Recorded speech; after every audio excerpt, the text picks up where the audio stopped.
Ladies and gentlemen, may I have your attention, please? The opening keynote will begin in about 5 minutes.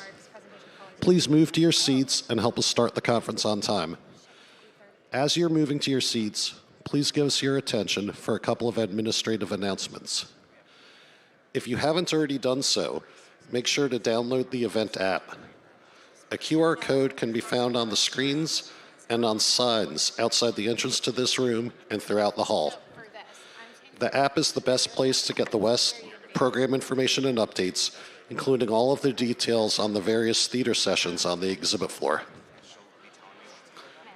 We'd like to highlight the Innovation Theater and Networking Lounge at the rear of the 2100 aisle and our brand new sales theater located on the second level of the convention center above the exhibit hall in the ballroom 20BC foyer.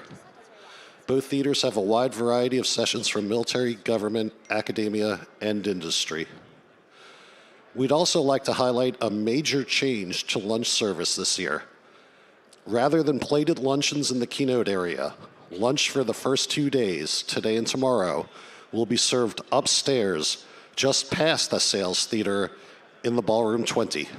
We think this more casual lunch format will allow greater networking opportunities and also more time on the exhibit floor. If the app doesn't answer all your questions about the event, stop by the operations office located in the Hall GH lobby near the main entrance to the exhibit floor. We would like to thank Andoral Industries for providing Wi-Fi for our participants this week.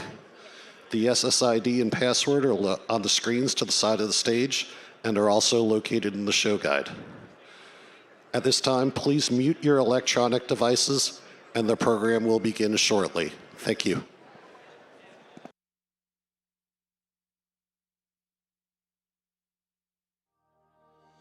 Defense agencies have critical missions with far-reaching impact. And in today's fast-changing world, they're required to be adaptable, agile, and future-ready. That's why leading defense agencies trust the Appian AI-powered platform to automate processes for their most complex, mission-critical applications. Whether you need help recruiting and training, procuring faster, or assessing manpower readiness, Appian is the platform for change. The Appian AI-powered process platform combines key capabilities to get the work done faster. More than 200 government agencies trust Appian and our open, enterprise-grade platform for industry-leading availability, scalability, and security to deliver on their missions. Defense agencies turn to Appian.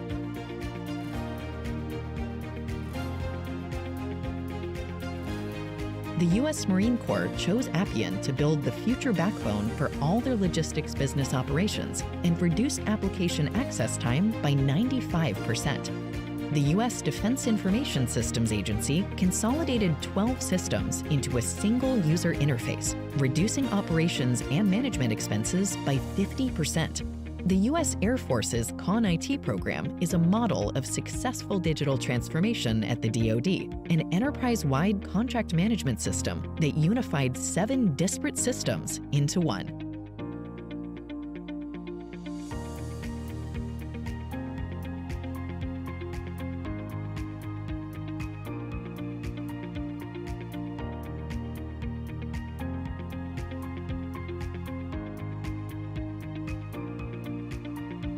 Accelerate your system and process modernization. Visit Appian at booth 2315.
Ladies and gentlemen, as you're moving into the hall, there are plenty of seats to the left of the stage.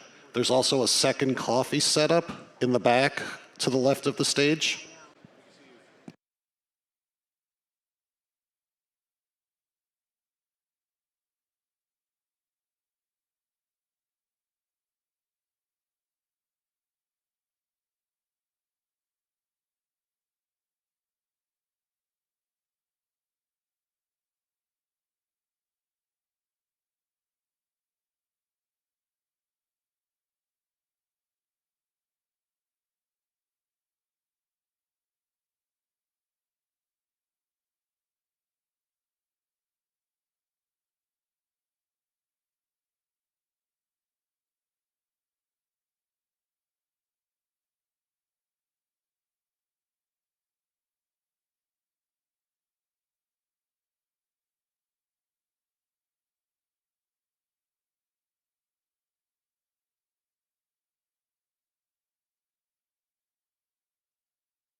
Good morning, ladies and gentlemen, and happy Mardi Gras Day. On behalf of the U.S. Naval Institute and FC International, welcome back to San Diego for WEST 2024. Before we begin this morning's program, we have just a few administrative announcements. AFCEA and the U.S. Naval Institute are grateful to Appian and Lockheed Martin for their premier sponsorships of WEST. If you have not already done so, please make sure to download the event app sponsored by Deloitte. The link in the QR code can be found in the show guide. The app is the best place to get the latest WEST information and updates. If the app doesn't answer all your questions about the event, please be sure to stop by the operations office in the Hall GH lobby. We would like to recognize the many sponsoring companies who help make it possible to bring this important event to San Diego. We would like to particularly acknowledge Appian for sponsoring this morning's keynote. Ladies and gentlemen, please join me in a round of applause for all of our WEST sponsors.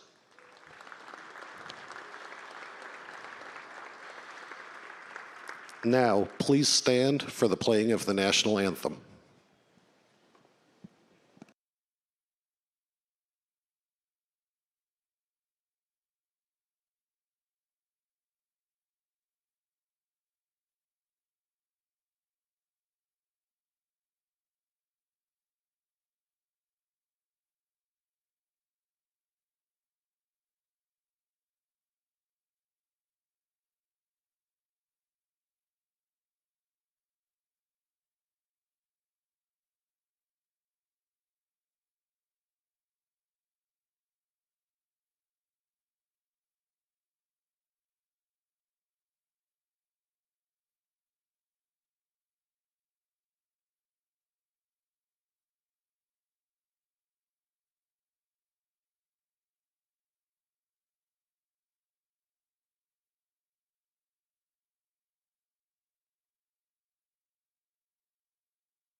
Please be seated.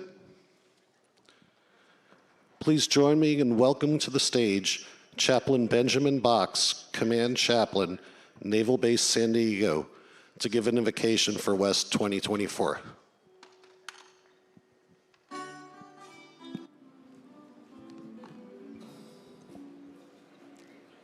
Good morning, good morning. Are you ready to be blessed today? Let us pray. Almighty God, maker of the universe and shepherd of our souls, amidst the hustle and bustle of a busy morning, we pause to quiet our minds and to lift our eyes to heaven, to remind ourselves that you are good and that your mercy endures forever. We thank you today, God, for your faithfulness to us as a nation and as a Navy over the years. From our founding and through seasons of abundance and peril, you have been the rock upon which our republic rests. You have preserved us and blessed us and shed your grace upon us. You have been our help in times past, and you remain our hope in times to come. So, Lord, on this beautiful day, in this beautiful setting, we thank you for this opportunity to gather and to sharpen each other and to strengthen each other for the good of our nation. As military and industry leaders, Lord, grant us your wisdom as we seek solutions to the challenges we face in meeting the real and rising global security demands. To that end, Lord, we commit this conference to you. Bless our sponsors, our speakers, our exhibitors, and our times of networking.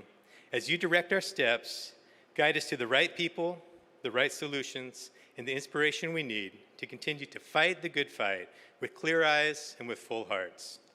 Finally and fittingly, Lord, we pray a special blessing upon the men and women of our sea services. Be with them today and be with their families, and give each of them the strength of spirit they need to meet head-on the hardships that come with a life of duty and sacrifice. Grant them your presence and your peace. For yours is the kingdom and the power and the glory, both now and forever. Amen. Thank you, Chaplain. The program is about to begin. If you would like to ask a question of the CNO this morning, please use the QR code located on the screens. Now, please join me in welcome to the stage Rear Admiral Ray Spicer, U.S. Navy retired, Chief Executive Officer and Publisher at the U.S. Naval Institute.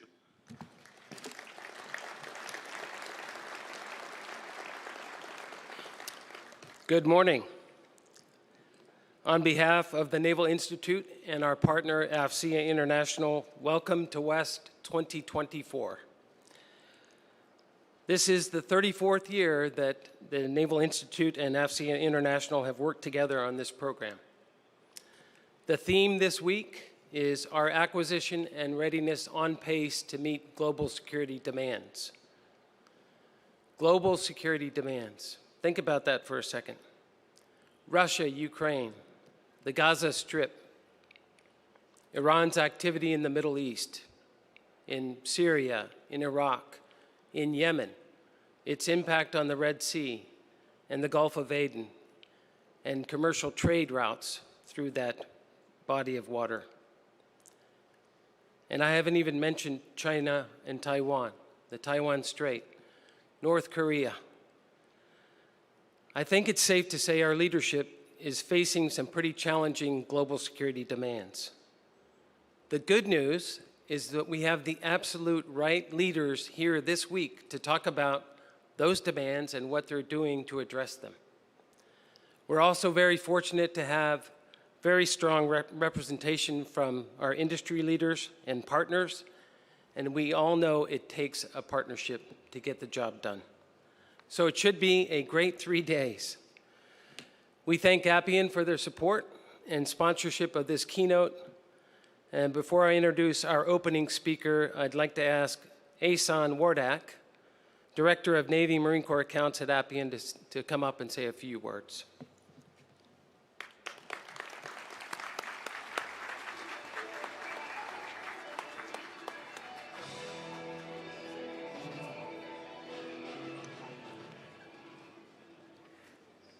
Welcome everybody here to this event. My name is Ehsan Wardak. I lead the Navy and Marine Corps accounts here at Appian. Appian is really pleased to be able to sponsor this event, and thanks to organizers here, AFCEA International and the U.S. Naval Institute, for putting on this event. Just before I came up, I learned that this is the best attended WEST 2024 in history, has even exceeded attendance for last year. So obviously that's a great trend for this event and collaboration between industry and government on these very pressing issues. Appian is a low-code platform for building mission-critical applications. We do that through low-code. Low-code means that you drag and drop application components to build out those applications, integrate with AI, RPA, and other capabilities. The way that relates to what we're talking about here today is that we want to deliver capabilities in the hands of our sailors and Marines as quickly as possible, as flexibly as possible, to answer these global security demands that we're here to discuss this week. So with that being said, we are here on the booth floor. I think it's booth 2315, and would love to meet with you over the next couple days so we can discuss more of what Appian's point of view on delivering these capabilities to our sailors and Marines are. Thank you so much for the time, and with that, I turn it back to Admiral Spicer. Thank you.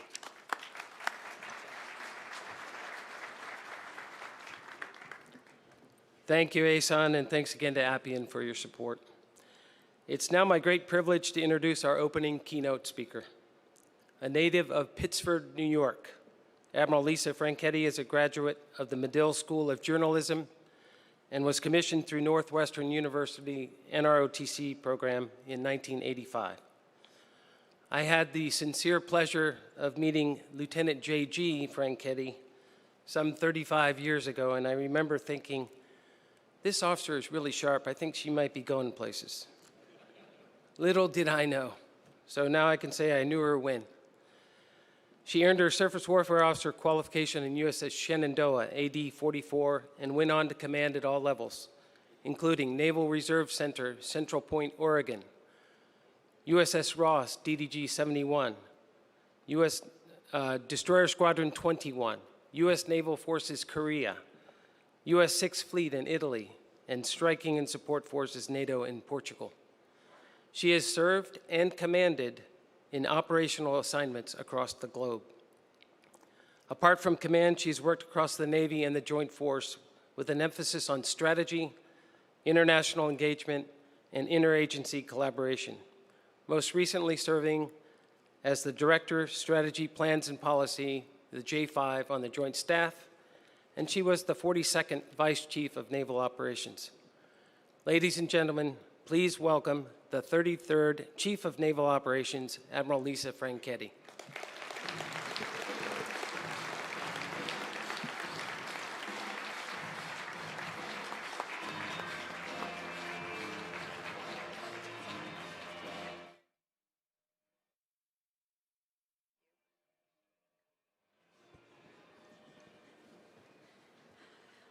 All right, well, thank you for that musical walk-on. It's an amazing way to come up on a stage, and good morning, everybody. Thank you very much for the warm welcome. Ray, thank you for that kind introduction and a little bit of a walk down memory lane to your time on Yorktown when we first met. Thank you and congratulations on becoming the U.S. Naval Institute's CEO and publisher. Pete Daly, I see you down there. I also want to thank you for your leadership and congratulations on a job well done over the last 12 and a half years as the Naval Institute's leader, and for your 34 years before that of uniformed service.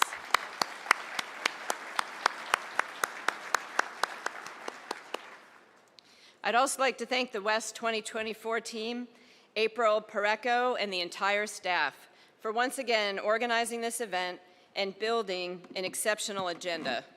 This forum will no doubt facilitate great conversations about warfighting and about what it is that we need to do to deliver decisive combat power in this maritime century. Please join me in giving Ray, Pete, and the WEST 24 team a big round of applause.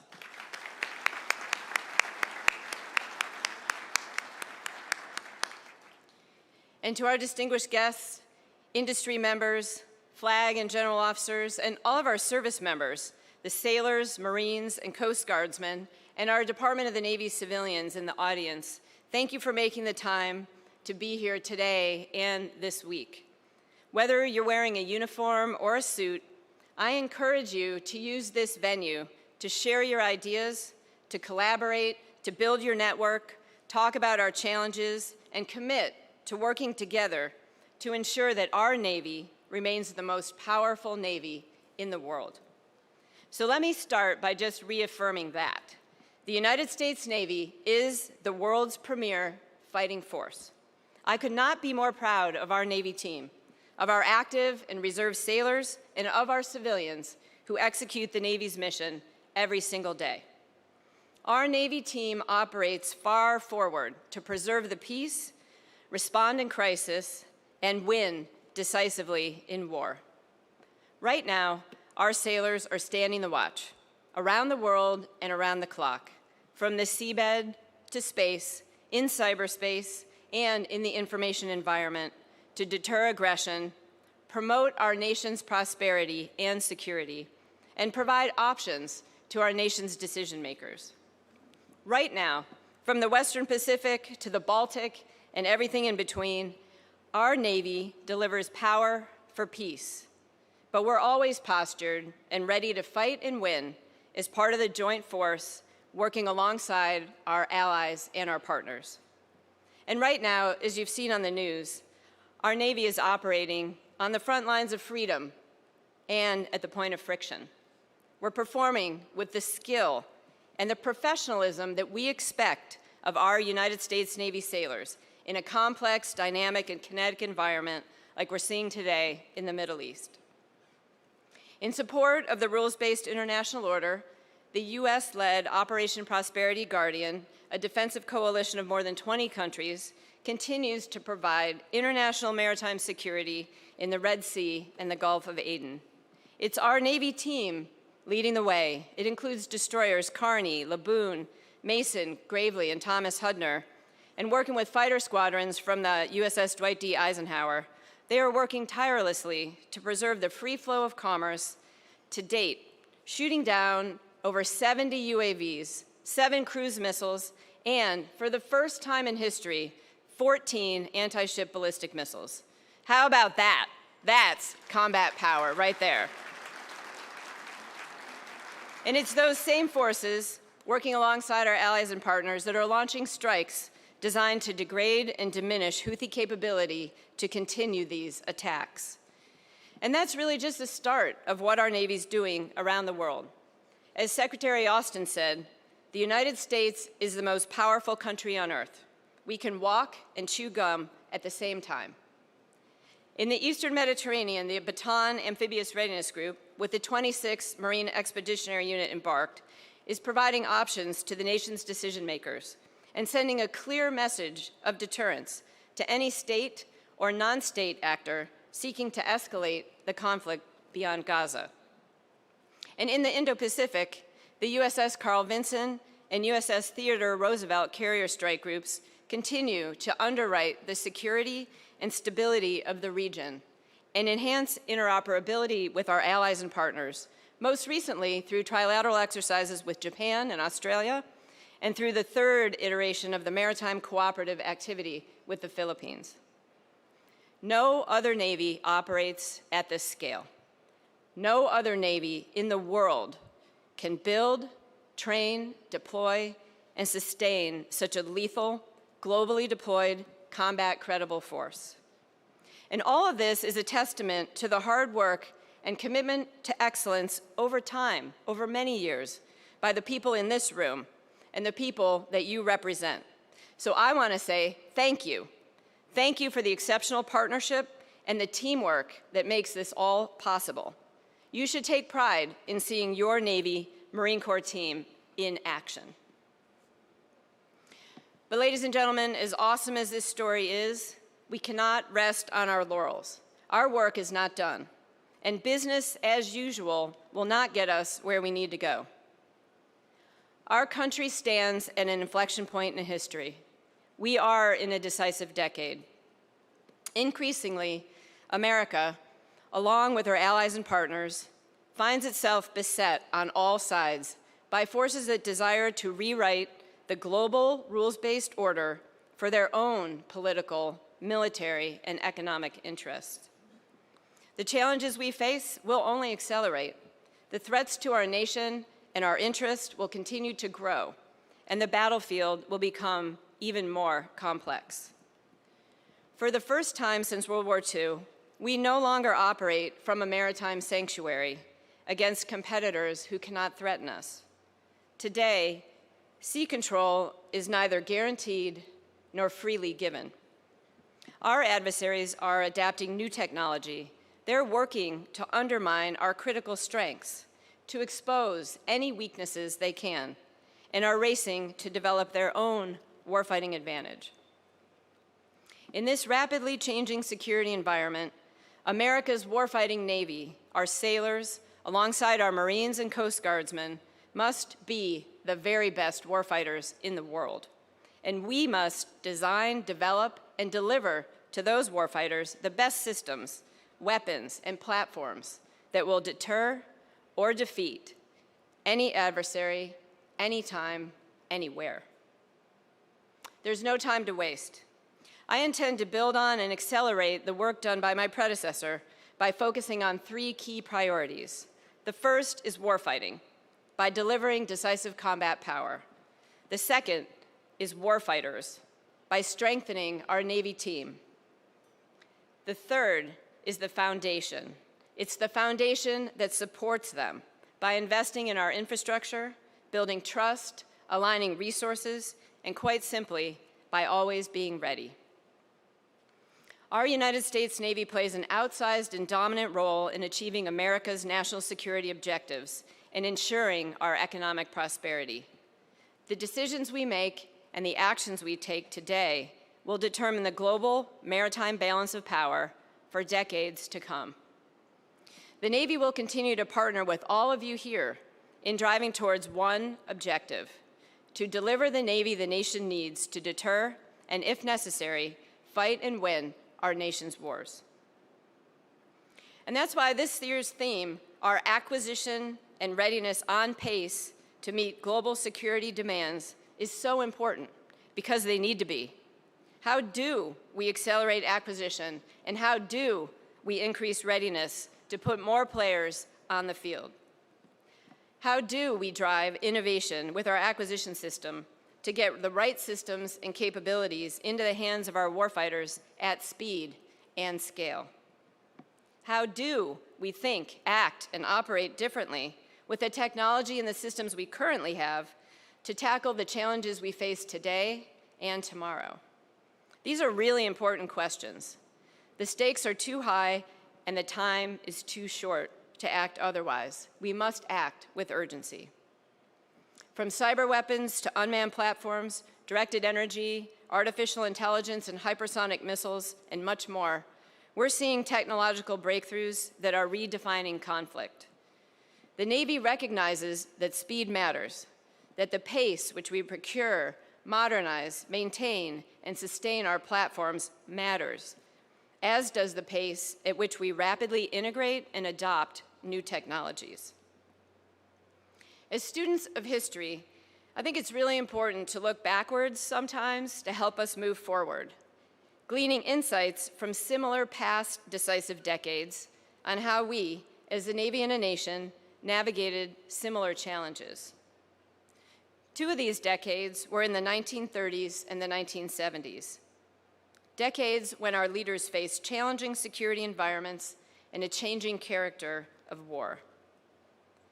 In the 1930s, in the interwar period, our leaders developed a series of operational concepts and war plans through wargaming at the Naval War College and fleet battle problems that would shift our Navy from a platform-centric strategy centered on battleships to one that saw the future as an integrated naval force on, under, and above the seas, and side by side with the Marines. To procure and deliver this fleet, our Navy leaders, alongside the White House and Congress, provided a joint demand signal and a blueprint to the shipbuilding industry to ramp up production on these new platforms and technologies. And that's just what industry did. Private shipyards and manufacturing facilities expanded their infrastructure, they increased their manpower, and they ramped up production, setting the stage for Allied victory in World War II. If you fast forward to the 1970s, when Navy leaders like C&O Zumwalt and C&O Holloway recognized that our nation's maritime force could not maintain its maritime supremacy and compete with the Soviet Union with its current force structure. Zumwalt and his successors Holloway and Hayward convened the Navy's foremost thinkers and planners to develop a fleet capable of contesting sea control globally, and directed the development of new capabilities by leveraging the technology of the area. And they would resuscitate, develop, or procure aircraft, ships, submarines, and weapon systems, things like the F-18 Hornet, the Los Angeles and Ohio-class submarines, the Spruance and Arleigh-Burke-class destroyers, the Aegis, Harpoon, and Tomahawk weapon systems to meet the designs of their strategy, a strategy that would position us for success against the Soviet Union. Navy leaders in both those periods questioned existing assumptions and embraced the need for experimentation and innovation to ensure warfighting advantage into the future.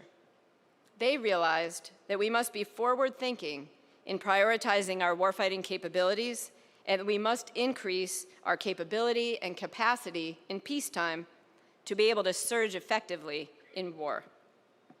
Today, your Navy is taking a similar approach by viewing everything through a warfighting lens. We've energized our wargaming enterprise at the Naval War College and at our warfighting development centers to empower leaders at all levels to think differently about how we need to operate in uncertain, complex, and rapidly changing environments.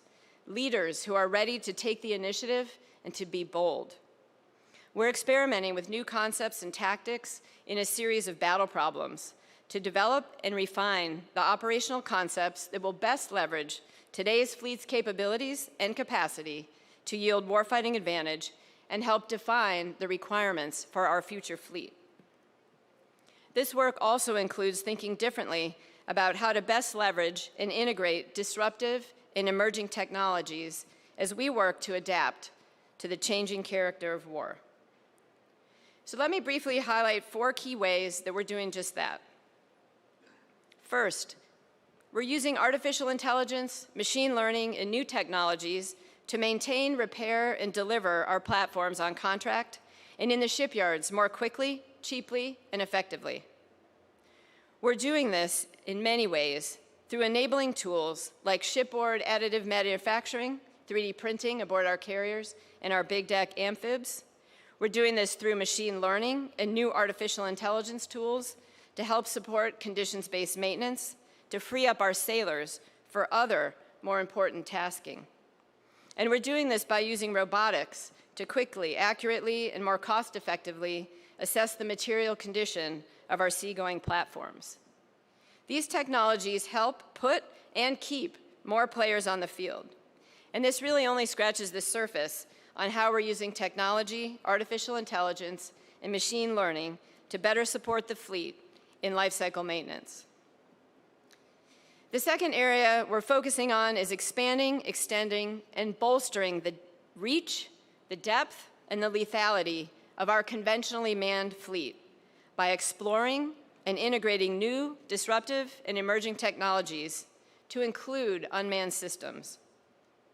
I think unmanned systems have an enormous potential to multiply our combat power by complementing our existing fleet of ships, submarines, and aircraft through manned-unmanned teaming, especially in areas like maritime surveillance and reconnaissance, mine countermeasures operations, seabed exploration, and carrier air wing support. We're building on the many successes that you've read about in 4th Fleet, 5th Fleet, and 7th Fleet. There are real-world laboratories of learning to develop tactics, techniques, and procedures and help us refine manned and unmanned command and control infrastructure. We're also working actively to identify and get new technology into the hands of our warfighters quickly through our new Disruptive Capabilities Office, which reports directly to me and the Secretary of the Navy through our Vice Chief of Naval Operations and the Assistant Secretary of the Navy for Research, Development, and Acquisitions. And while there's probably a lot of things that we can't talk about here, make no mistake, the Navy is making its investments in these disruptive systems that will revolutionize our warfighting and provide us unmatched advantage in any future fight. Third, we are pursuing fleet-wide connectivity through Project Overmatch and a scalable, netted combat system through the Integrated Combat System to effectively support distributed maritime operations and to achieve decision superiority and lethality at machine speed. Through Project Overmatch, we're building a software-defined network solution and modern software pipelines to provide as many pathways as possible to connect and share information. This initiative is an effort to transmit any data over any network and is the connective tissue between today's fleet and tomorrow's emerging hybrid fleet. And using that connectivity, we're working to evolve Aegis and the ship self-defense system into a single hardware-agnostic software suite, like the Integrated Combat System, that all ships can pull from to conduct missions alone or in a group. This system will enable a surface action group, a strike group, and a fleet, or any combination of integrated combat system-equipped ships to operate as a single, seamless system and become a true system of systems. And finally, it's important to remember that technology alone will not get us where we need to go. To quote Admiral Arleigh Burke, "The strength of any military organization lies in its combat power, which is in turn the sum of two basic elements, its equipment and its people. And so it goes for the Navy." In the end, it is all about our people, our warfighters, our Navy's true strategic advantage. We will build strong warfighting teams, recruiting and retaining talent from across the rich fabric of America and providing them with world-class education and training. We need warfighters who ruthlessly pursue warfighting excellence, who can deliver the advantage of autonomous and unmanned systems, who can operate and innovate alongside their systems, and who have the knowledge to deal with mission and navigation autonomy and can work across many domains. So lockstep with the experimentation and scaling of emerging and disruptive technologies, the Navy is ensuring our sailors have the knowledge and skills to operate them through live virtual constructive training, ready relevant learning, and the fleet learning continuum. And lockstep with increased demands for sailors with expertise in autonomous and unmanned systems, the Navy is expanding its human force structure to adapt to the prolific increase of these disruptive and emerging technologies.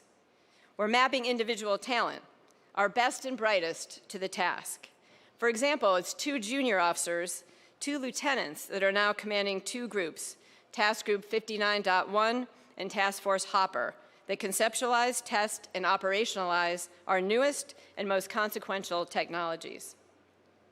And we're exploring the establishment of a new rating, the robotics rating, to build and develop a team for the next generation, a team who has the reps and sets in sensors, platform autonomy, and mission autonomy programs, and who can provide input in machine learning feedback processes. As we look to the future, it's clear that our decisive decade demands the same unity of effort, the same sense of urgency, and the same resolve shown by our leaders in the 1930s and the 1970s. So I'll conclude this morning by leaving you all with 6 words: warfighting, warfighters, foundation, all ahead flank. Continue to be the Navy the nation needs. We've got to think, act, and operate differently. We need to use data to assess and measure our progress. We must integrate disruptive and emerging technologies, and we must unleash the creative power of the American sailor and of American industry. The Navy is committed to working alongside industry, academia, and our allies and partners to urgently resolve operationally relevant capability gaps and get more players on the field. So I ask that you bring your best every day. We need your ideas, your partnership, your investment, and most of all, your commitment to ensuring that our Navy remains the world's preeminent fighting force. As part of that commitment, I'd ask that you work to embody the Navy's core value of courage. The courage to recognize the many challenges we face, the courage to lead differently, the courage to be transparent and collaborative, and the courage to take the time to solve issues the right way, the first time, in order to make the changes needed to enable our every success. Engage every day with renewed courage, energy, and vigor. We must accelerate change now to rise to the challenge of this increasingly competitive environment. The American people are counting on us to protect and defend our security and our way of life. The American people are counting on us to move with purpose and urgency. And the American people are counting on us to preserve the peace, respond in crisis, and win decisively in war. And with this amazing team that I see right here in front of me, I am confident that that is exactly what we will do. We are America's warfighting Navy. Thank you very much.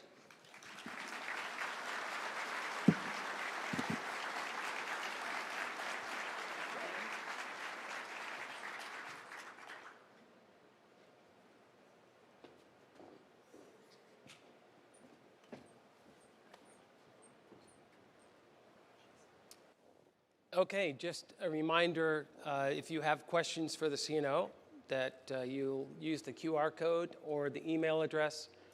They're going to magically appear on this iPad in my hands. I'm going to get to as many as I can. I'm sure there's going to be far more questions than we have time to go through, but with that, CNO, I'm going to go to the first question. I already have one. The question is, I want to hear about quality of life. We keep making promises to the sailors, but what are the tangible things that CNO intends to implement to help sailors' quality of life? Well, thank you. And as you know, I just talked about my warfighting priorities. It's warfighting, warfighters, and foundation. We can't do what we need to do every day without our sailors, without our Don civilians, and of course, with their families that support everything we do. So we're really looking at this in terms of quality of service, which is a combination of the quality of work and the quality of life. And as we've heard from sailors and we've learned through some investigations of tragic situations that have occurred throughout our fleet, we're taking a learning approach to put together a cross-functional team that really looks across the whole spectrum of the sailor's life, work, life, everything they need to do. And using the really challenging industrial area around Newport News shipbuilding as our first place where we're looking hard at solving some of these challenges, it's a little bit of a laboratory. So some things that we've done there are to first get after the barracks, making sure that people can get off the ship, especially in an industrial environment, have a place to live, to recharge their batteries. So looking at the barracks, getting new furnishings, developing opportunity for them to have free Wi-Fi in their barracks so they can use that and stay connected to their friends and family. That is one of our first initiatives that we've taken there, but it's also other things. Like we realized that they didn't have access to high quality food, so finding opportunities for them to get that 24/7 in the shipyard, have a place to cook their own food within their barracks, some new initiatives of what they can have in their barracks rooms to be able to cook their own food safely. That's just another one. Parking is always a challenge, and it is one of those things that it's just a detractor from being able to do your job effectively and efficiently. So getting more parking, getting more shuttles, getting safety and security in the parking lots so they feel safe in the parking lots. Those are some of the things we're doing. Another thing we learned there is that some of the challenges with access to medical care or mental health care were too far for the sailors, and we needed to bring it to them. So setting up opportunities that they could walk to within that industrial environment is really important. More broadly for the Navy now, as we look to scale those things, we've hired additional mental health providers. We're setting up Armed Forces Wellness Centers so people can actually take care of body, mind, spirit all the time and help stay left of some of the challenges that they face. The other part is always about leadership. Really encouraging our chief petty officers, our first class petty officers, leaders at all level, division officers, to get out, connect with their people, and build those connections and understand how we can better help them and serve them so they can then in turn serve the Navy. Great, wonderful. I'm going to change subjects on you here from warfighters to something you just talked about a little bit, but the Navy is moving towards creating a hybrid manned-unmanned fleet. Last spring, Navy leaders told Defense News the service would spend the current 5-year fit-up buying and testing prototypes so the hybrid fleet could become a reality in 2029-2023 fit-up.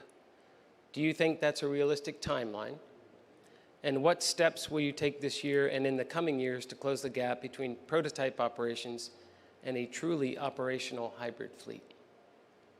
Yeah, thank you. And as I said, the promise of unmanned is actually here and, right at our doorstep. So I think this is a reasonable timeline. If you think about it in sort of a 3 fit-up approach, the first fit-up where we are right now is this prototyping, experimenting, learning.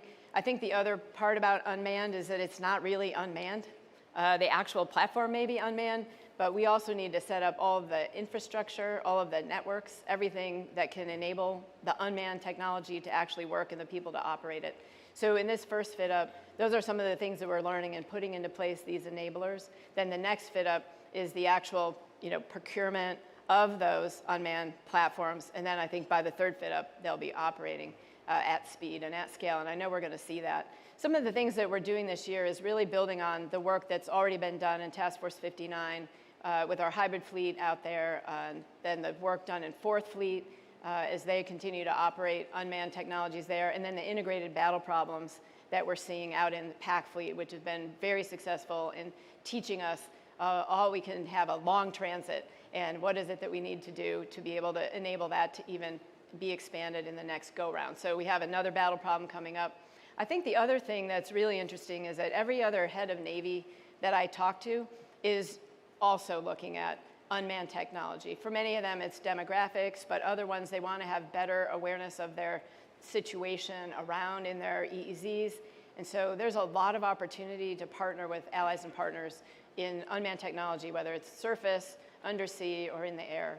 I think the other part about unmanned is we often focus on the surface side of it, but we do have the Triton right now that's already flying in the Indo-Pacific. She's going to be standing up her next detachment here in Sigonella pretty soon, and then the one after that will be in Bahrain. So a lot of good learning from that. And then in 26, we'll have the Stingray IOC, which is our airborne refueler off the aircraft carrier, which again is going to expand lethality and reach of our manned platforms. So I think we've got a lot of really good work going on. I'm very excited about it.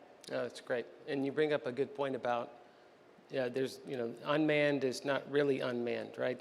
But I think there's a lot of work going on by a lot of folks out here in this audience today about the difference between unmanned and autonomous, right? So we're trying to get into that autonomous region where it truly is unmanned. But exactly. Great point. Yeah, I'm looking forward to that as well. Here, next question. Given your comments on more players on the field and warfighters, how are you thinking about that in the context of recruiting and retention? Okay, so I think, first of all, more players on the field, I could explain that just a little bit because sometimes I think folks just think about that in terms of numbers. So more players on the field is really the warfighting ecosystem that we're looking at, right? We need platforms to get the ones we purchased, on contract, get them out and get them delivered. We've got to get the ones we have, in and out of the shipyard on time or the maintenance facility on time. We got to use what we have differently. We've got to be good stewards of what we already have so it lasts a little bit longer. And of course, we need to integrate with allies and partners because that's all more players. The people side of the players is the people, the warfighters then that need to operate all of that stuff.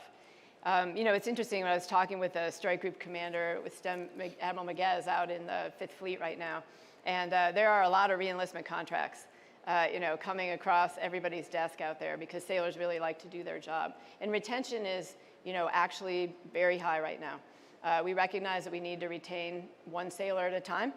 So all of those quality of service initiatives I'm talking about, plus some other initiatives for billet-based advancement, a little bit more choice in what they get to do. Those are some things we're looking at. The hardest one, of course, is the one that you mentioned first, which is recruiting. And, I think recruiting, sometimes the Navy has a challenge with recruiting because people don't necessarily always see what we do. One of my Canadian counterparts calls it sea blindness.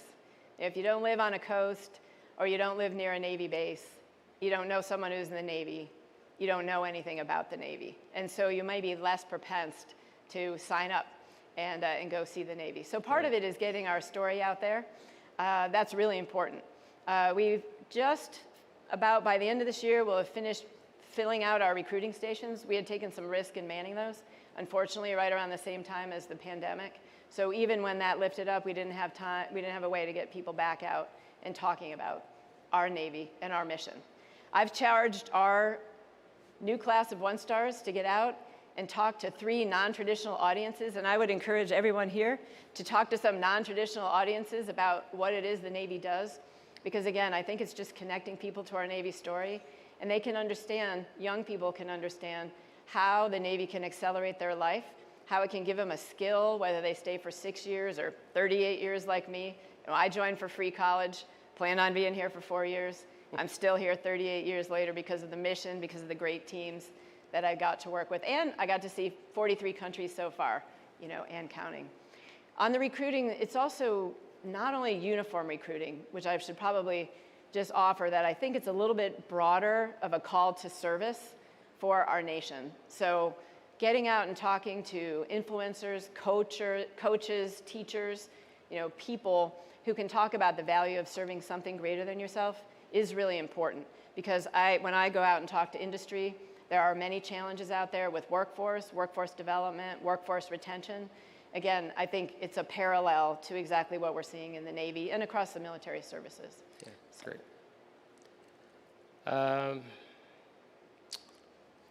The next question here, how does NAVSEA's mission and ship maintenance at large support the foundation pillar in your America's warfighting Navy priorities?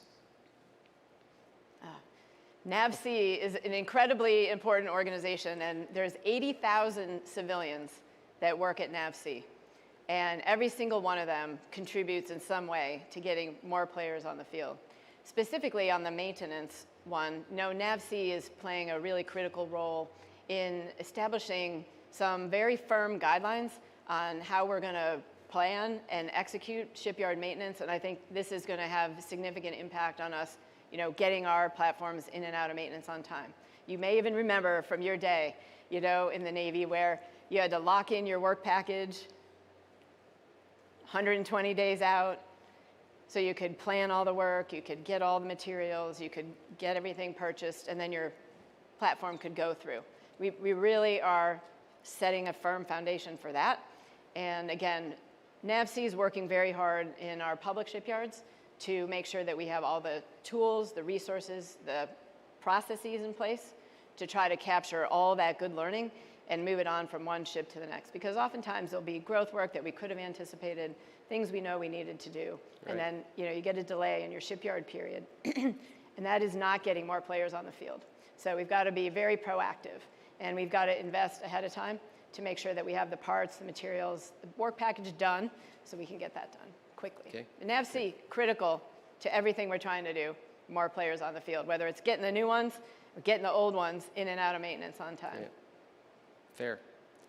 All right, this is the last question that we have time for. Another long one.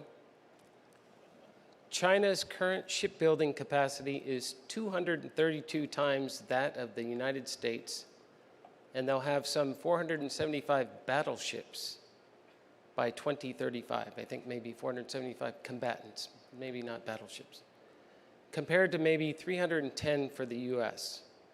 How do you respond to criticism that the US Navy is doubling down on the strategy of pumping up aging shipyards rather than fully embracing unmanned vessels that can be produced in far greater numbers, far faster?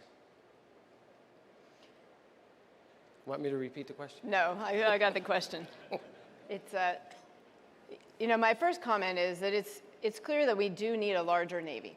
So, you know, we and every study that has been done and the sense of the Congress that we need 355 ships, you know, including 31 amphibious ships, and our battle force structure assessment reports, they all show that we do need to have a larger Navy. As you look at last year with our mission being updated by Congress to reflect the fact that we need to provide for prompt combat sustained operations incident to sea, but we also need to provide for the nation's peacetime security demands. So we need a bigger Navy to be able to do those things. But the numbers, when you just talk about the numbers of China ships and the numbers that they're producing, I look at our Navy as part of a broader warfighting ecosystem. It's not about numbers, it's about how you put it all together.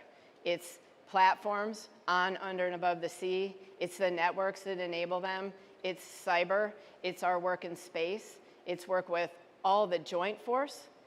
They are incredible force multipliers. If you look at some of the things that all of our sister services are doing to get after this challenge of China, and you put all that pieces together, we are the dominant combat warfighting force. Right. Allies and partners as well. Allies right? and partners, right in there. Okay, so we so appreciate you taking the time to be with us this morning to kick off WEST 2024. And as I mentioned at the start, the Naval Institute is partnered with a very strong AFCEA international team led by Lieutenant General Susan Lawrence, U.S. Army retired. We've been great partners for, I think, 34 years. So on behalf of the Naval Institute and AFCEA International, I'd like to present you with this small token of our appreciation, which is a Naval Institute press book entitled U.S. Naval Power in the 21st Century, written by Brent Sadler, and it's complete with an AFCEA bookmark in there too for you. All right. Thank So you. I was just on a panel. I just saw Brett in Paris Naval Symposium Awesome. last week. Thank you very much. I really appreciate it. Thanks, Sienna. Yeah, thank you, everyone. Thank you. Have a great first day. Yeah, great first day. Ladies and gentlemen, we now move into a coffee break in the exhibit hall, sponsored by Sealing Technologies. This week, AFCEA and the Naval Institute will recognize the recipients of the 2024 Copernicus Awards, which acknowledge the excellence of Navy, Marine, and Coast Guard individuals who have demonstrated sustained superior performance in a C4I IT-related job. We will also present additional AFCEA and Naval Institute awards, including the Enlisted Superior Performer Awards. For a list of all awardees, consult the website or the app.